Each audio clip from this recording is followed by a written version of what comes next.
इरशाद फरमाया फनकिहू, निकाह करो। और कुरान शरीफ में ही बताया कि हमने औरतों को तुम्हारे लिए लिबास बना दिया है ताकि तुम उनसे और वो तुमसे ढकी रहें। अगर ये लिबास ना हो तो बेहयाई फैल जाए। इसमें एक चीज़ फैलाती है महर, जो माशाअल्लाह से यहाँ पर न अदा किया गया, वैसे अक्सर झगड़े होते हैं। महर का सबसे बेहतरीन तरीका ये है कि जब दिन तारीख रखे जाएं, जब भी आपस में बैठकर दोनों तय कर लें कि भाई इतना महर होगा, और काजी के कान में बता दें, घराती भी खुश बाराती भी खुश, दोनों कोई झगड़ा नहीं। वरना लोग सिर्फ मजे लेते हैं। आम तौर पर ये जो बूढ़े बूढ़े लोग बैठे हैं, इनके निकाह में महर बंधे हुए हैं, लेकिन उन्होंने अदा नहीं किए होंगे। बुरा मानने की कोई बात नहीं, कोई बात नहीं। लेकिन निकाह के महर की फजीलत ये है कि हज़रत अली करमल्लाहु वजह करीम इरशाद फरमाते हैं कि अगर कोई शख्स बीमार हो जाए, और इतना बीमार हो जाए, इतना बीमार हो जाए कि कोई दवा काम ना कर रही हो, कोई दुआ काम ना कर रही हो, तब बीवी अपने महर के पैसे से बाजार में जाकर शहद खरीद लाए और बारिश के पानी में मिलाकर पिला दे, अल्लाह शिफा अता फरमाए। इतनी बड़ी फजीलत है। हमारे नबी अकरम सल्लल्लाहु तआला अलैहि वसल्लम ने इरशाद फरमाया कि और जिसके लिए औरतों ने अपनी शर्मगाहें तुम्हारे लिए हलाल कर ली हैं वो दो, यानी महर, मतलब महर उनका ही है। आमतौर पर हाथ लगाने से पहले लोग मुअज्जल लिख देते हैं, मुअज्जल में हाथ लगाने से पहले महर देना ज़रूरी होता है। एक होता है मबज्जल, इसमें मियाद तय होती है कि 2 महीने या 2 साल में हम महर दे देंगे। एक होता है मुतलक, इसमें जब लड़के की वुसअत होगी जब दे दिया जाएगा। अगर लड़का नहीं दे पाया तो लड़के की औलाद देगी। मैंने खुद अपने बाप का महर मैंने अदा किया है, मेरे बाप अदा नहीं कर पाए थे, जिसका महर मैंने खुद अपनी वालदा को दिया, ये अब्बू का महर।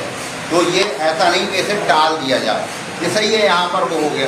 दूसरे आमतौर पर ये होता है कि जब दौजा आ जाती है, लड़की आ जाती है, तो बच्चा आमतौर पर बेटा अपने बीवी और बच्चों में मगन हो जाता है।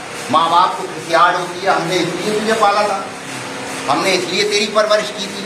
तो अल्लाह ने कलाम पाक में, रसूलुल्लाह ने अपनी अहादीस में जगह जगह इरशाद फरमाया कि माँ बाप की इज्जत करो, माँ बाप से मोहब्बत करो, माँ बाप का कहना मानो, माँ बाप से उफ़ मत करो, वालदैन की इताअत करो, वालदैन के सराहने मत बैठो, वालदैन की खिदमत करो। कहीं पूरे कलाम पाक में, कहीं किसी हदीस में या किसी फिलोसफर ने ये नहीं कहा कि अपने बच्चों से मोहब्बत करो, ये तो कहा कि बाप से मोहब्बत करो, ये नहीं कहा कि बच्चों से मोहब्बत करो। क्यों? इसमें फ़र्क समझो। बच्चों से मोहब्बत करना इंसान की फितरत है, इसमें कहने की ज़रूरत नहीं है, कहो तो करेगा और ना कहो तो करेगा। लेकिन जब अपने बच्चे पैदा हो जाते हैं तो अपने बाप से मोहब्बत करना ये बड़ा करना काम होता है। अब बच्चों को देखे कि अब्बा को देखे। एक सरदार जी का लड़का, एक बच्चा, ये बड़े बूढ़े लोग सुन रहे हैं उसों में, और ताकि अपने जहन में बांधें और उसी हिसाब से चलें। एक सरदार जी का बच्चा बहुत बीमार हो गया, 8 महीने रात और दिन दोनों मियाँ बीवी से, कभी इस हॉस्पिटल में, कभी इस हॉस्पिटल में, कभी इधर कभी उधर भागे भागे फिरे।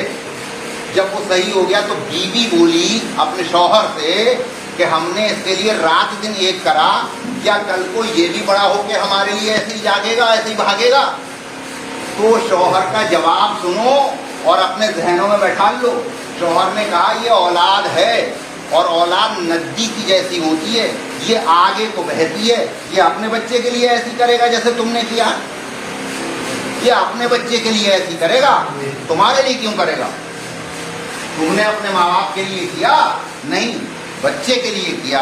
दूसरी बात, एक कहावत बड़े ज़ोर शोर से मौलाना भी पेश करते हैं, उलमा भी पेश करते हैं, लोग भी कहते रहते हैं कि अबे हरामी हमने ही पाल दिया, तुम 10 को, तुमसे हम 2 ना पल ले। ये एक वो डायलॉग है जो आमतौर पर बोले जाते हैं, कहीं गलत तो नहीं कह रहा हूँ, है कि भाई 2 माँ बाप मिल करके तो 10 बच्चों को पाल देते हैं, 10 मिलके 2 माँ बाप को नहीं पाल पाते। बच्चों को पालने में और माँ बाप के पालने में एक फर्क होता है। बच्चे को गुस्सा आया पीट लो, बदतमीजी कर रहे हैं मार लो। अब अब्बा बदतमीजी कर रहे हैं मार लोगे? अब्बा को पीट लोगे? अब्बा तो नहीं चल रहे, आप بیٹے کے اشارے پہ بچہ چل جاتا باپ کے اشارے پہ. اس لیے بچوں کو پالنا آسان ہوتا ہے اور ماں باپ کو پالنا کٹھن ہوتا ہے. اس لیے ماں باپ کو چاہیے کہ ہم اپنے آپ کو تبدیل کر لیں, اپنے آپ کو بدل لیں, اور بچوں کو یہ چاہیے کہ ماں ماں ہوتی ہے, باپ باپ ہوتا ہے. ماں کا اور باپ کا مرتبہ اللہ رب العزت نے, اللہ کے پیارے حبیب صلی اللہ علیہ وسلم نے بہت بہت بتایا ہے. اس لیے اپنی طرف سے کوشش یہ کی جائے کہ ہم اپنے ماں باپ کی شان میں کوئی گستاخی نہ کریں, ان کی فرما برداری کریں, اپنی بیوی کو بھی دیکھیں, بچوں کو بھی دیکھیں, اور ساتھ میں ماں باپ کا بھی دھیان رکھیں.